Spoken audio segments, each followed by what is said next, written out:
بسم اللہ الرحمن الرحیم۔ کافی عرصہ کورونا کی وجہ سے شام کی زیارات پر نہیں جا سکے تھے، اسی حوالے سے بعض دوستوں نے چاہت کا اظہار کیا کہ شام اور ایران کی زیارتیں کی جائیں۔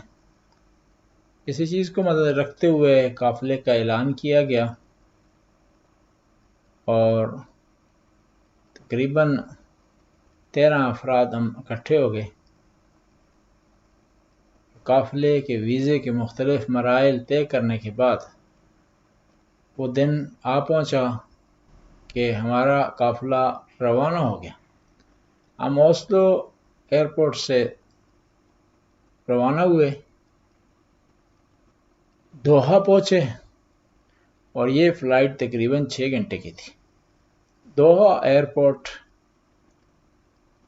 ایک بڑا ایئرپورٹ ہے اور بعض اوقات ایک گیٹ سے دوسرے گیٹ تک منتقل ہونے کے لیے ٹرین کی ضرورت پڑتی ہے، اس کا سہارا لینا پڑتا ہے۔ اور یہ بھی تھا کہ بعض زائرین سویڈن سے آ رہے تھے، طے ہوا کہ سارے مل کر کے C-25 گیٹ پر اکٹھے ہوں گے۔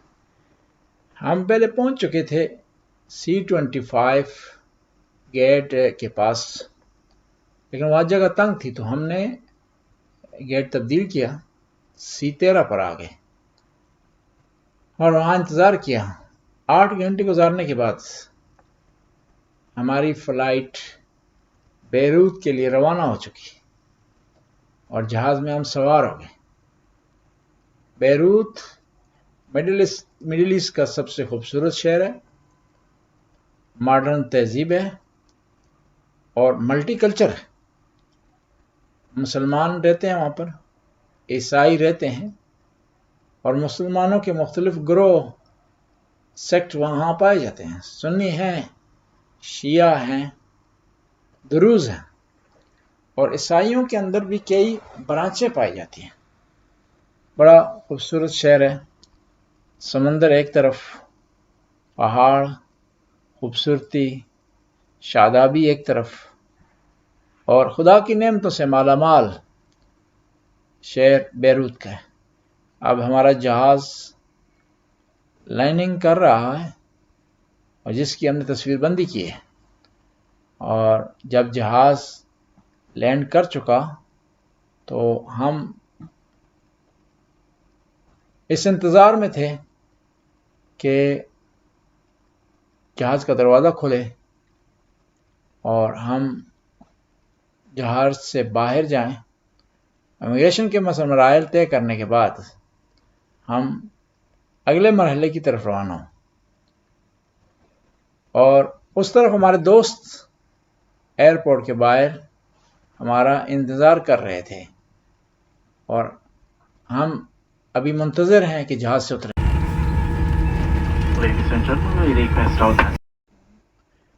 اب ہم انتظار میں ہیں کہ جہاز سے باہر جائیں اور اپنے سفر کے اگلے مراحل کو طے کریں۔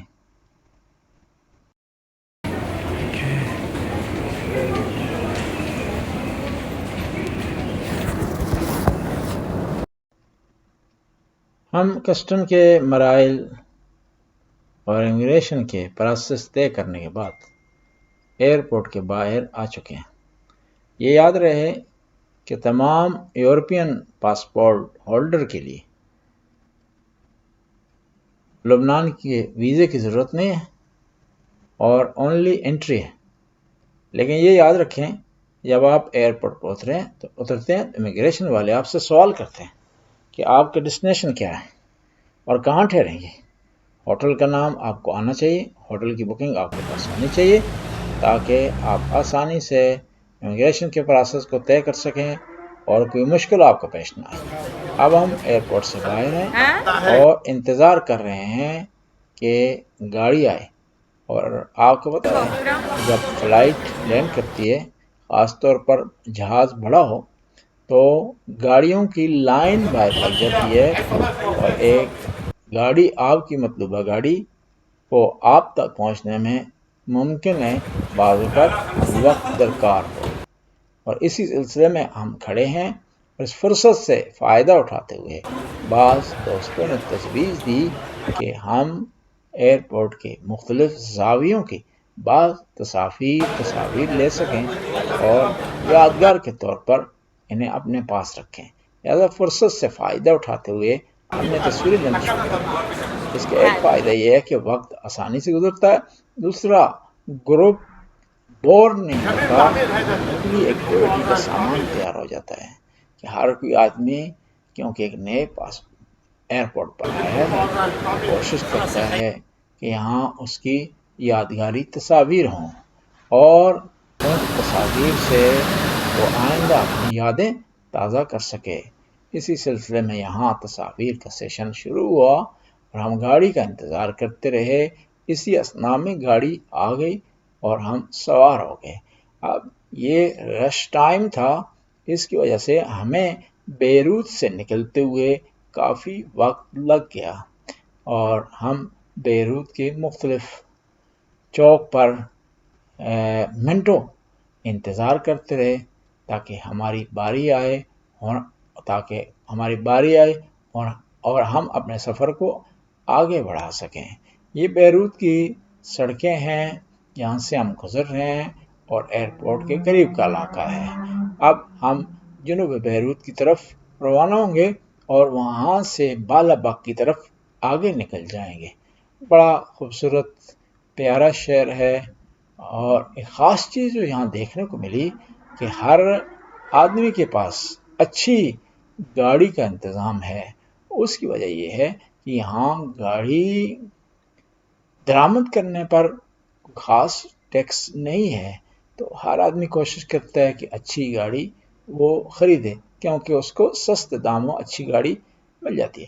ایک اور چیز یہاں دیکھنے کو ملی کہ لبنان کی کرنسی ہے وہ بہت گری ہوئی ہے، یعنی آپ تصور نہیں کر سکتے کہ آپ اگر $100 تلوا رہے ہیں تو آپ کو ملینوں کے حساب سے پیسے مل جائیں گے، اور یہ خوش نہ ہو کہ آپ کو پیسے مل گئے ہیں اور آپ امیر ہو گئے ہیں۔ جتنے زیادہ پیسے ملتے ہیں اتنے زیادہ خرچ ہوتے ہیں۔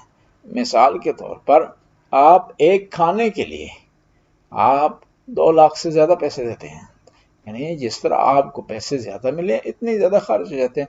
صرف یہ ہے فرق یہ ہوتا ہے کہ کوئی اور کرنسی آپ جیب میں رکھتے ہیں تو آپ کا جیب ہلکا محسوس ہوتا ہے، اور اسی کے مد مقابل لبنان کی جو کرنسی آپ کے جیب میں ہو تو آپ کا جیب بھاری محسوس ہوگا اور آپ اسے وزنی محسوس کریں گے۔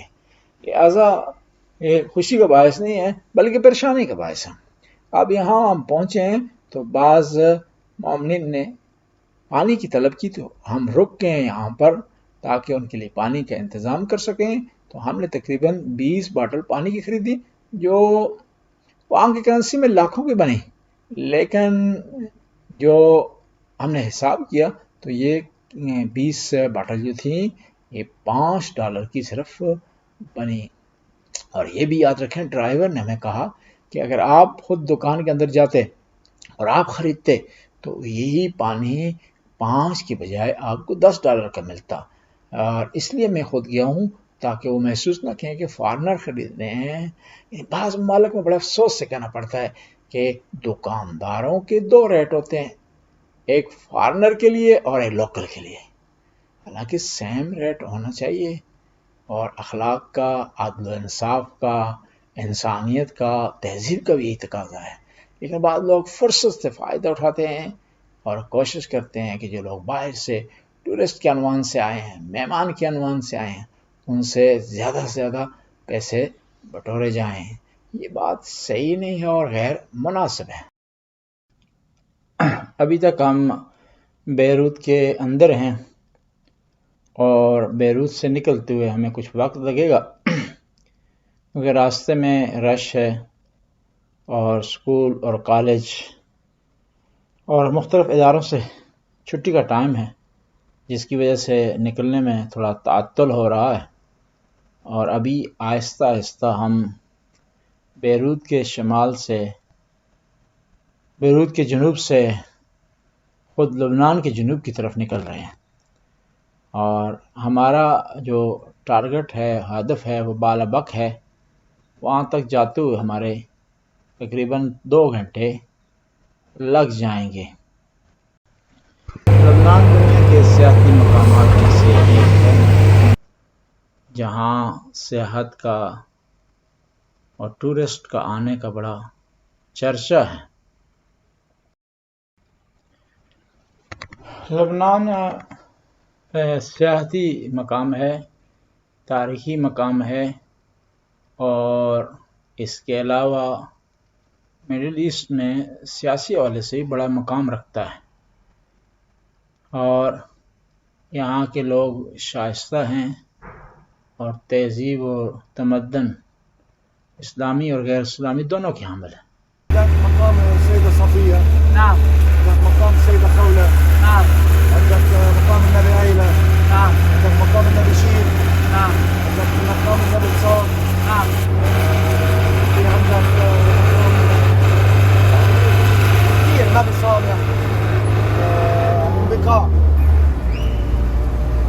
النبي يونس. هؤلاء الشيعة كيف هم أصبحوا شيعة؟ كيف أصبحوا شيعة؟ نعم، من من رأس زمن. الشيعة، من زمان شيعة، من زمن شيعة. من أيام أبا ذر الغفاري، أيام أبا ذر. غبزر غفاري. نعم. إيه شيعة. هو شيعة اجوا كمان من اليمن، من العراق، اجوا شيعة لهون ايام صلاح الدين ما كان بده يحرر فلسطين، اجوا. مسيح من أين جاءوا هنا؟ مسيح نعم. معظمهم من مصر اجوا، بس هن هون مسيح ما كانوا كتار، صار لهم 400 سنة هون، بس 500 سنة المسيحيين من لبنان. كان في شوي لتل من آنا بفلسطين، اجوا شوي على آنا، ما كانوا كتار. اجوا ايام الانتداب التركي، ايام الاتراك، اجوا ايام الاتراك لهون ليفتحوا خمارات للجنود الاتراك، وصاروا يتوزعوا، صاروا يضحكوا على الشيعة هون. يجوا الاتراك بده ياخذوا الشيعي على الاجباري، على الخدمة الاجبارية، ما يروح الشيعي، يجي المسيحي يقول له اعطيني 2 مجدية، ما معه الشيعي، شو يعمل؟ يقول له اعطيني ارضك بجيب لك انا اعفى. يروح على ذاك المسيحي، ما هو يشتغل خمارة نسوان وقصص، راح يضحك عليه للتركي، يجيب له عفو للمسجد.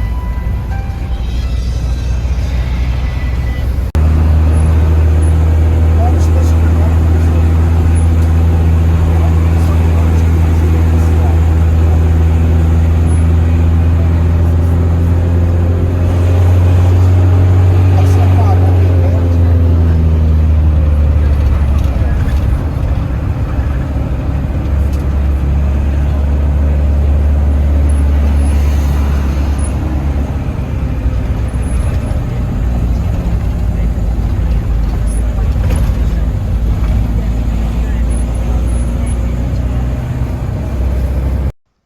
یہ ہمارے ساتھ جو ڈرائیور ہیں بڑے نیک اور مخلص آدمی ہیں، شیعہ امیر المومنین ہیں۔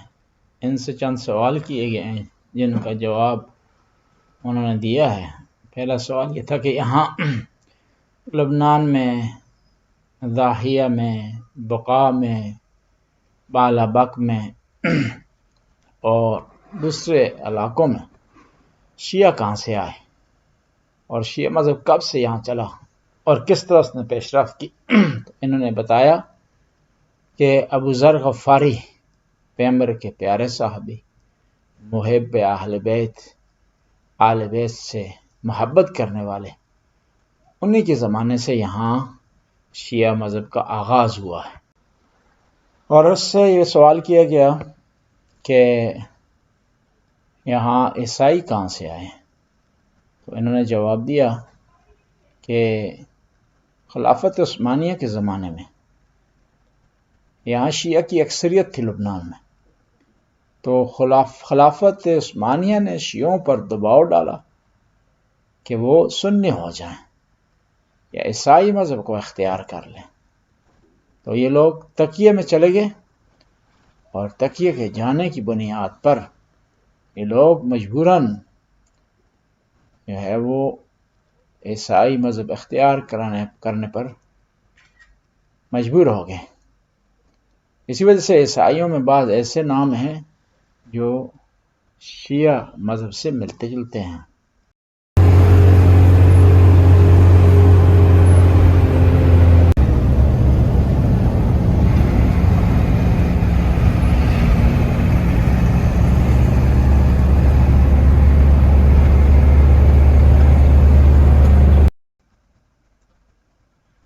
لبنان بڑی مشکلات سے گزرا ہے، جنگ کیسے سامنا کرنا پڑا ہے، خرابی کا سامنا کرنا پڑا ہے، کیونکہ یہ ملک اسرائیل کے بارڈر پر تھا اور فلسطینیوں کے یہاں کیمپ تھے، تو اسرائیل نے کئی دفعہ اس پر حملہ کیا، اسے تباہ و برباد کیا، لیکن پھر بھی جمہوریہ اسلامی کی مدد سے آپ کو کہیں بھی خرابی کے آثار نظر نہیں آئیں گے۔ حالانکہ اسرائیل کے ساتھ جنگیں ہوئی ہیں، اس میں کوئی پل نہیں رہا، کوئی بلڈنگ نہیں رہی، کوئی عمارت تخریب سے بچ نہیں سکی، کوئی سڑک محفوظ نہیں رہی، لیکن اس کے باوجود جمہوریہ اسلامی کی مدد سے فی الفور یہ علاقے دوبارہ تعمیر ہوئے، اور اب ایسے محسوس ہوتا ہے گویا یہاں کسی قسم کی جنگ نہیں ہوئی، اور نہ ہی یہاں کسی جنگ کا کوئی اکھاڑا رہا ہے یا جنگ کی حالت رہی ہے۔ لبنان خدا کی نعمتوں سے مالا مال ہے، یہاں ہر قسم کے پھل پائے جاتے ہیں اور ہر قسم کی نعمتیں خدا نے اس کی یہاں فراوانی کی ہے، جیسے کہ ذکر ہے سورہ اسراء میں، سبحان الذی اسری بعبدہ لیلا من المسجد الحرام الی المسجد الاقصی الذی بارکنا حولہ، کہ خدا اپنے پیارے نبی کو لے گیا مسجد حرام سے مسجد اقصی تک، اور مسجد اقصی وہ سرزمین ہے کہ جس کے ارد گرد خدا نے برکت عطا کی ہے، یعنی یہاں پھلوں کی فراوانی ہے، زراعت پائی جاتی ہے، اور یہاں پر دنیا کی بہترین تاریخی مقامات پائے جاتے ہیں۔ دنیا بھر سے لوگ آتے ہیں یہاں سیر و سیاحت کے لیے، خاص طور پر خلیجی ممالک کے لوگ یہاں آتے ہیں، اور یہاں انہوں نے بلڈنگیں خرید رکھی ہیں، اپنے مکان بنا رکھے ہیں، اور خدا کے اس قدرتی حسن سے وہ لوگ لطف اندوز ہوتے ہیں۔ خدا ہر سرزمین کو نعمتوں سے نوازتا ہے، مختلف حوالوں سے، کہیں دھوپ کی نعمت ہے، کہیں اچھے موسم کی نعمت ہے، کہیں زراعت کی نعمت ہے، کہیں ایسے حالات ہوتے ہیں کہ وہاں کے لوگ ذہانت ان کو خدا نے دی ہوتی ہے، اور ذہانت کو استعمال کرتے ہوئے خدا کی کم ترین نعمتوں کو بیشترین نعمت میں تبدیل کر دیتے ہیں۔ ہم اس راستے پر جا رہے ہیں تو راستے پہ سڑک کیونکہ اس کی تعمیر نو ہو رہی ہے، اس وجہ سے یہاں پر گزرنے میں تھوڑی مشکلات ہیں، لیکن کچھ ایریا میں ایسا ہے کہ وہاں سڑک انہوں نے اکھاڑ دی ہے دوبارہ تعمیر کرنے کے لیے، اور جب یہ دوبارہ تعمیر ہو جائے گی تو اس سڑک سے گزرنے کا لطف حاصل کیا جا سکے گا۔ بلڈنگیں ہیں، درخت ہیں، زراعت کی زمین ہے، انگور کے باغات ہیں، انار کے بستان ہیں، یہ سارے مناظر ہم کو دیکھنے کو ملے جب ہم راستے پر آگے چلیں۔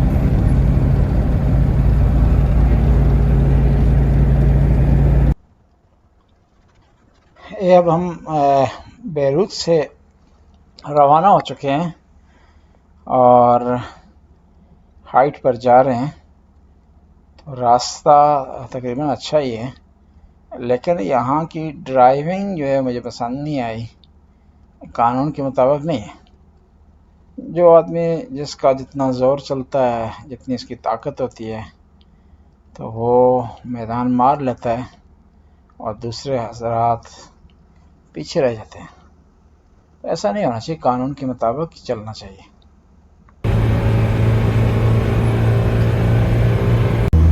And this bridge in 2006 connects Israel.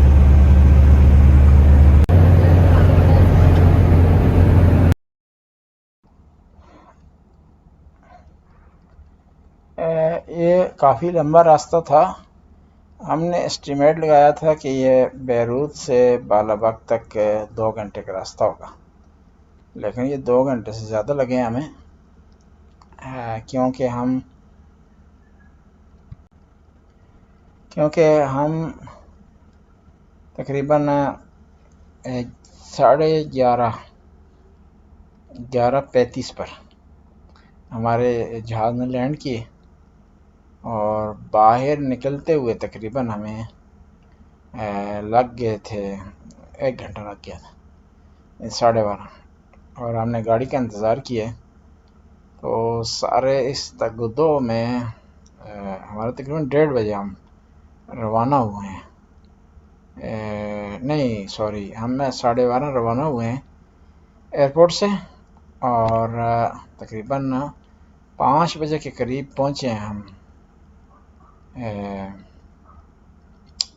بالاباغ hotel میں.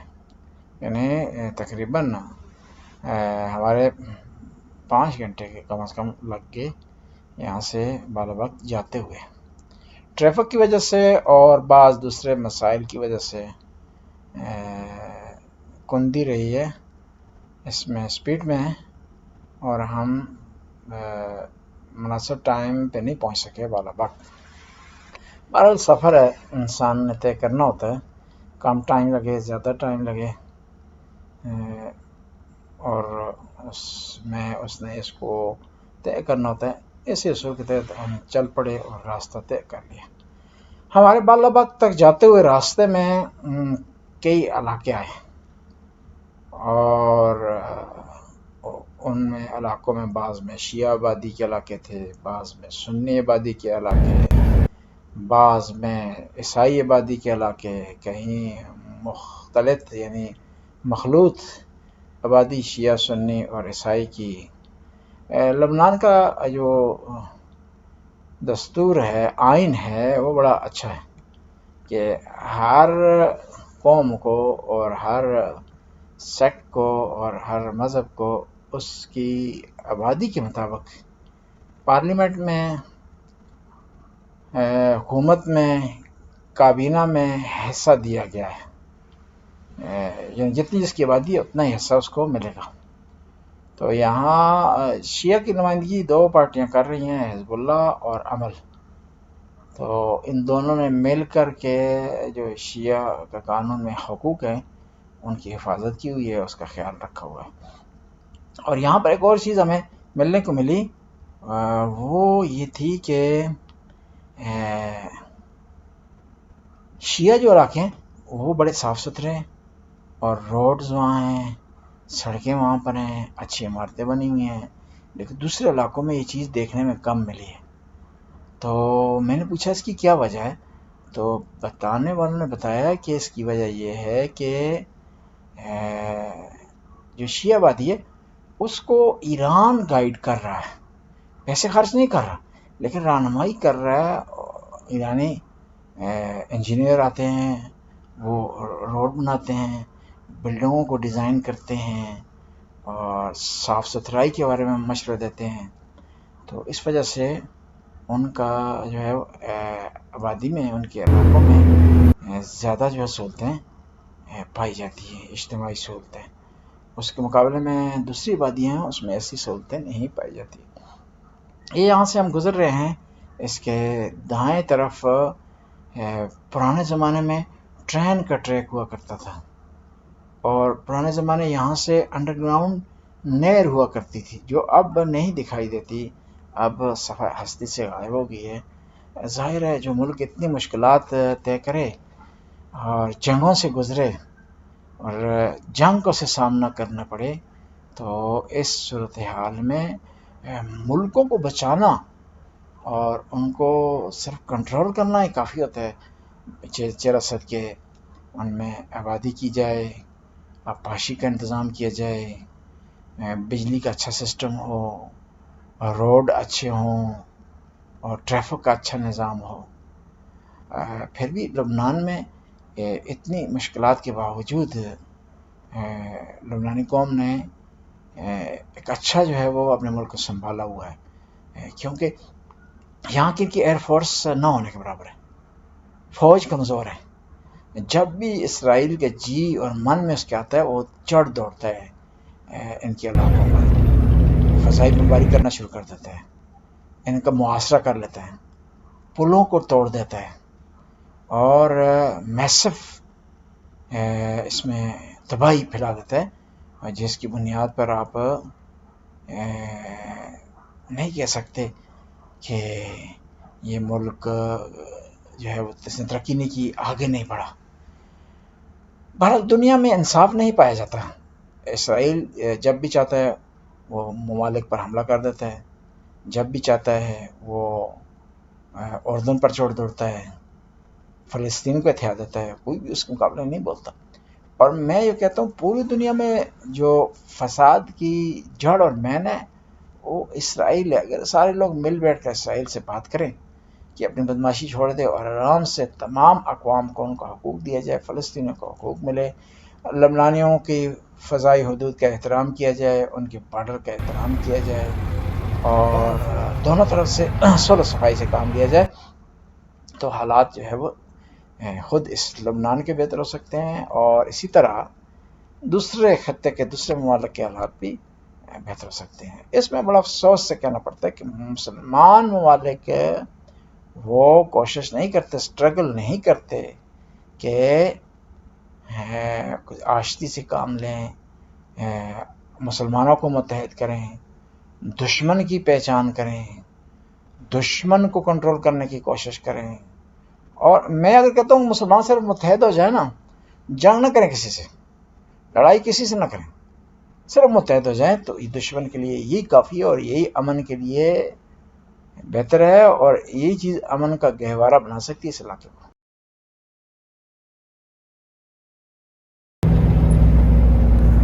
عسكري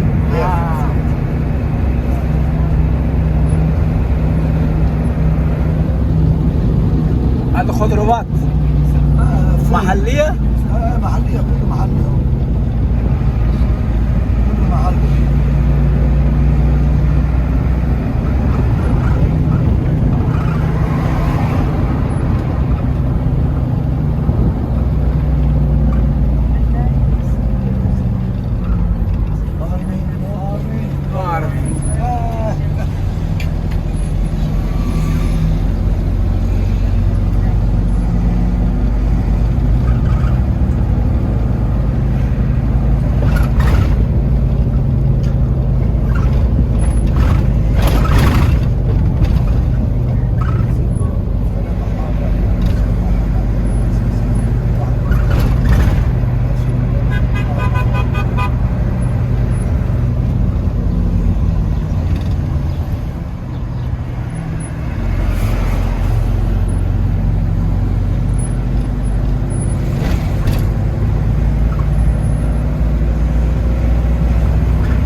ہم اپنے سفر کی طرف رواں دواں تھے کہ زائرین سے ہم نے پوچھا کہ کھانے سے متعلق کیا پروگرام ہے۔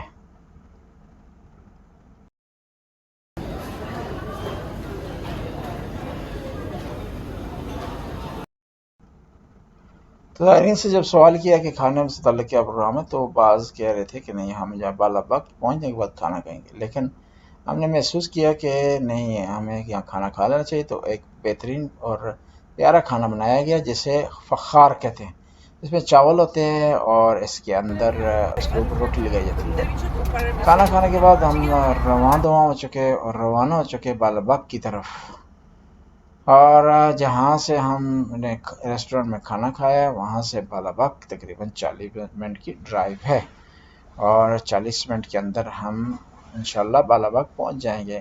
راستے میں مختلف علاقے آتے ہیں، اور ابھی انتخابات گزرے ہیں، اس وجہ سے آپ کو جگہ جگہ بڑے بڑے بورڈ اور تصاویر نظر آئیں گی جس پر کینڈیڈیٹس کے نام، ان کی تصویر اور ان کی مطلوبہ پارٹی کا نام لکھا ہوتا ہے۔ یہ مناظر بڑا پیارا منظر پیش کرتے ہیں، اور ایک اچھا لگتا ہے کہ انسان کو محسوس ہوتا ہے کہ یہاں کی کینڈیڈیٹ کس قسم کے ہیں اور کس قسم کی طبیعت کے مالک ہیں، اور کون سی حزب سے، کون سے دین سے ان کا تعلق ہے۔ ہماری طرف یہ دائیں طرف باغات ہیں، ان میں انگور کے باغات ہیں، زیتون کے باغات ہیں، انار ہیں، اور مختلف قسم کے پھل کے باغات یہاں پائے جاتے ہیں۔ لبنان پھلوں کے حوالے سے بہت زیادہ مشہور ہے۔ دنیا میں لبنان کا سیب، انگور مشہور و معروف ہے، انار یہاں کا معروف ہے، اور یہ سارے درخت ہم نے راستے میں جب ہم راستہ طے کر رہے تھے تو مختلف جگہ پر ہم نے دیکھے، اور دیکھنے کا ہمیں موقع ملا ہے کہ ہم ان پھلوں کو، ابھی درختوں کو دیکھ چل پڑے ہیں، بڑی ترتیب سے پیارے انداز سے لگائے ہوئے راستہ طے کر رہے ہیں ہوٹل، بڑی محنت سے جفاکش طریقے سے، اور یہ ان کی دیکھ بھال ہوٹل اور بالا باغ کے درمیان کا راستہ ہے جو انشاءاللہ ابھی طے کر لیں گے۔ تھوڑی دیر بعد ہم ہوٹل پہنچ جائیں گے۔ ہم ہوٹل پہنچ چکے ہیں، اور یہاں سے فیصلہ ہوا کہ ہم رات ڈھلنے سے پہلے ہم جو یہاں کی زیارات ہیں ان پر چلے جائیں اور زیارت کر لیں۔ اسے ڈرائیور نے بھی ہمارا ساتھ دیا، اور اب ہم چل پڑے ہیں بی بی صفیہ کی زیارت کے لیے۔ صفیہ بنت الحسین، امام حسین علیہ السلام کی بیٹی۔ اب آپ پوچھ سکتے ہیں کہ ان کی زیارت یہاں کیسے آ گئی لبنان میں؟ اصل میں یزید ملعون نے اپنی فتح کا جشن منانے کے لیے اسرا کو مختلف شہروں میں پھیرایا، اور جہاں کوئی بچہ یا مستور بچی شہید ہو جاتی تھی وہیں اسے دفن کیا جاتا تھا۔ تو اسی بنیاد پر بی بی صفیہ کی زیارت ہے بالا باغ میں، یہاں ایک گاؤں میں۔ تو ہم ہوٹل سے چلے ہیں یہ زیارت گاؤں کی طرف۔ بہت مشہور و معروف زیارت ہے۔ جب لٹا ہوا قافلہ مختلف شہروں میں لایا گیا تو وہاں پر راستے میں امام حسین کے بچے اور بچیوں میں سے بعض شہید ہوئے، تو ان بچیوں میں سے ایک صفیہ تھی، وہ اس جگہ پر شہید ہوئی اور یہاں پہ دفن ہوئی۔ اور مزید یہ وہیں جا کر بتائیں گے کہ وہاں یہ بیوی یہاں کس طرح آئی، کب دفن ہوئی، لوگ یہاں کا عقیدہ کیا رکھتے ہیں، کتنی حاجت روا ہے، بیوی سارا ہوتا ہے۔ مطلب یہ ہے کہ یہ بیوی قافلہ کے ساتھ تھی۔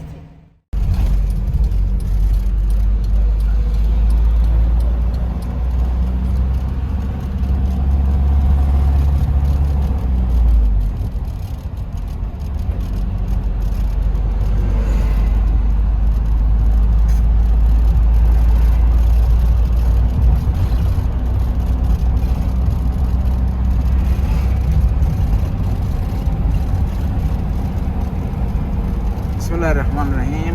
ہم سیدہ صفیہ بنت الحسین کی زیارت کے لیے اپنے ہوٹل سے روانہ ہو چکے ہیں، اور جیسے کہ آپ دیکھ رہے ہیں کہ رات کا سما، کیونکہ سویرے نکل جانا ہے ہم نے شام کی زیارت کے لیے، اس لیے ہم نے مناسب سمجھا کہ زیارت رات کو بجا لائیں تاکہ کل فارغ البال ہو کر کے آسانی سے ہم مقررہ وقت بارڈر کراس کر سکیں، کیونکہ آج کل بارڈر میں رش ہے، تو اگر دیر ہو گئی تو ہم بارڈر کراس کرنے میں ہمیں مزید دیر ہو جائے گی، وقت پر ہم شام نہیں پہنچ سکیں گے۔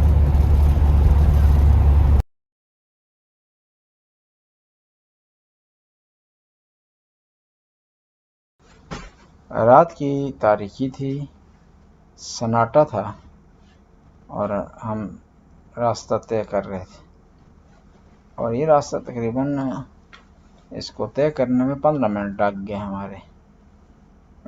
تاریکی سناٹا ہونے کے باوجود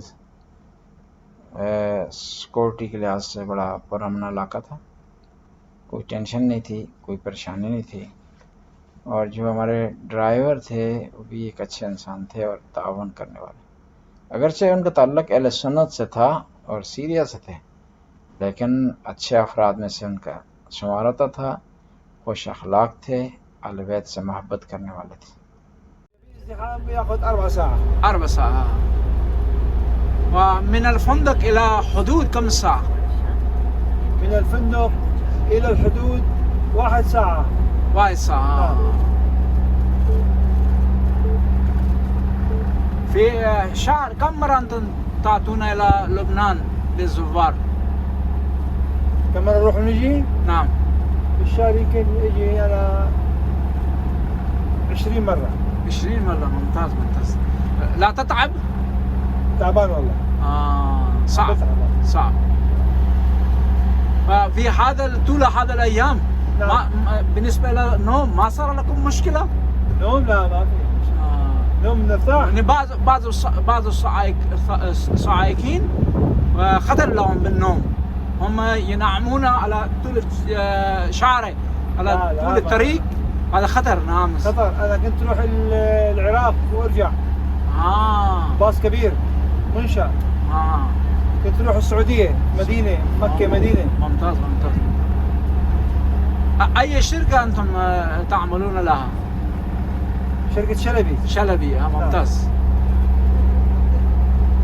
فرصة سعيدة معكم. أهلا وسهلا. شكرا.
یسر لی امری واحلل عقدۃ من لسانی یفقهوا قولی.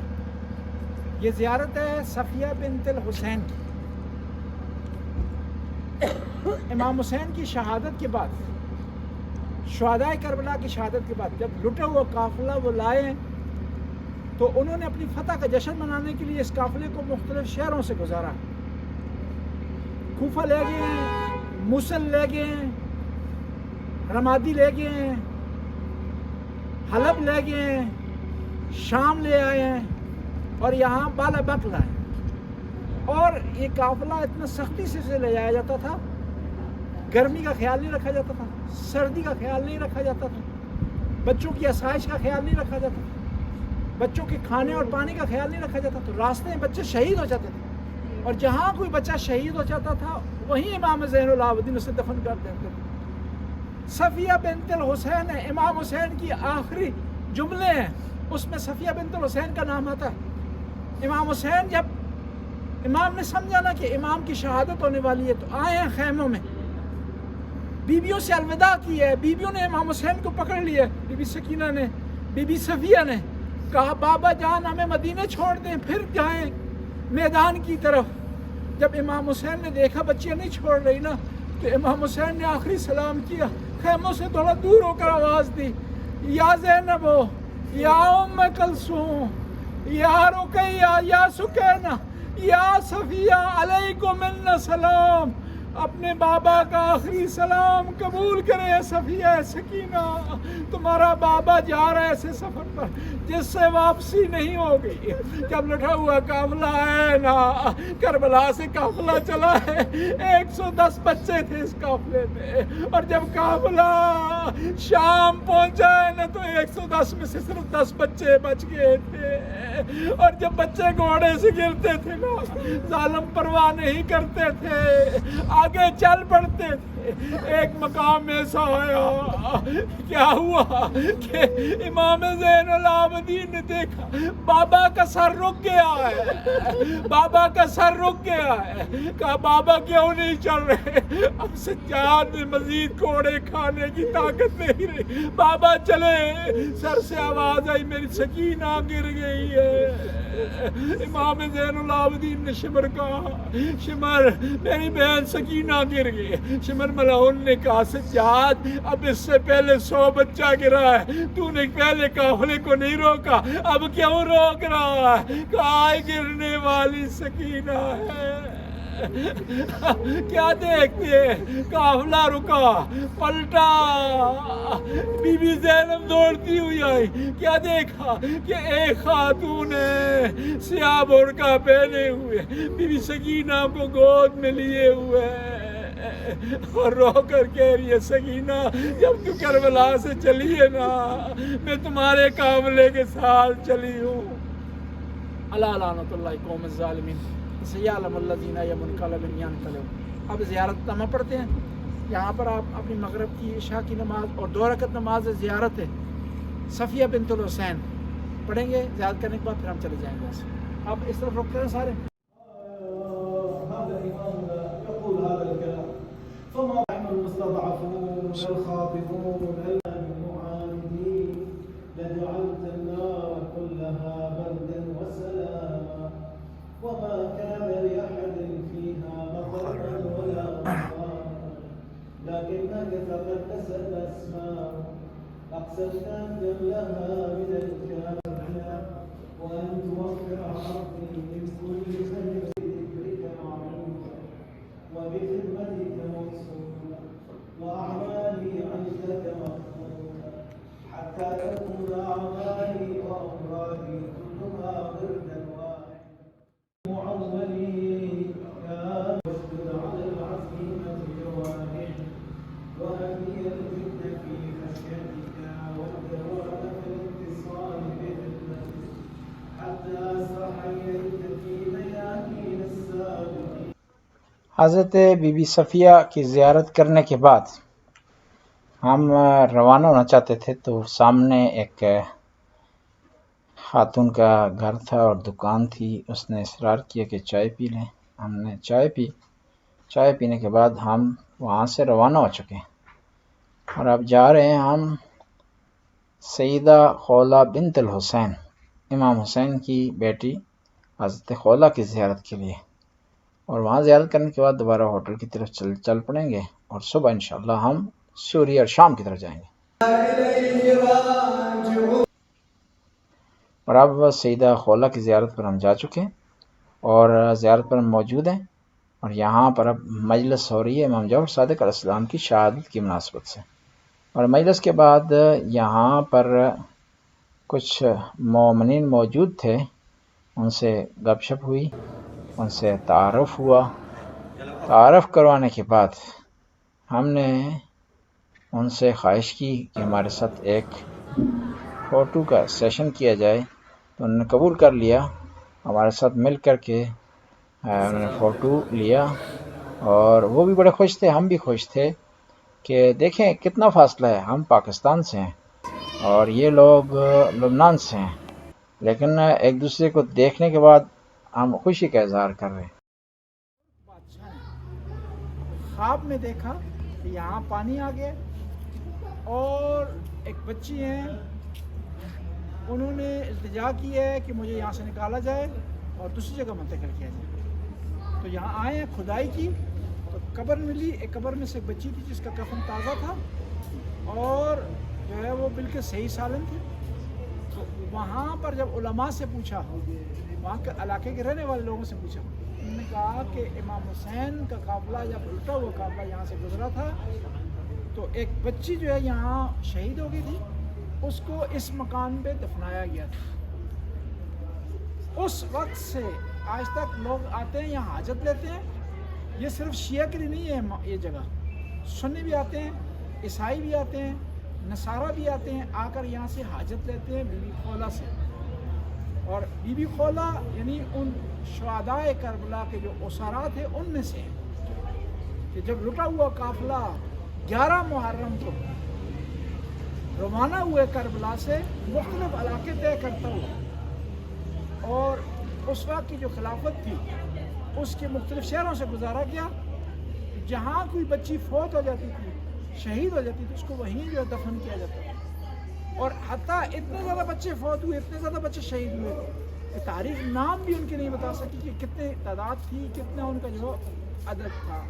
اور اس قافلے میں امام باقر تھے، امام زین العابدین تھے، امام حسین کی کئی بیٹیاں تھیں جو راستے میں شہید ہو گئی اور مختلف جگہ پر جو ہے دفن ہو گئی۔ تو یہاں پر جو ہے وہ بی بی خولہ جو ہے اس زمانے سے دفن ہوئی ہیں، اور آج تک لوگوں کے لیے حاجت روائی کا کام دے رہی ہیں، اور جو بھی یہاں سے حاجت مانگتا ہے، دعا مانگتا ہے، بی بی کا واسطہ دے کر اس کی دعا قبول ہوتی ہے۔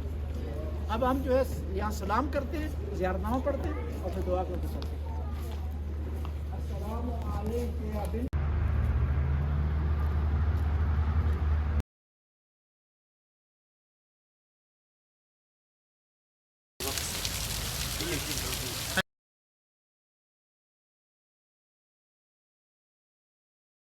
كانت أي شيء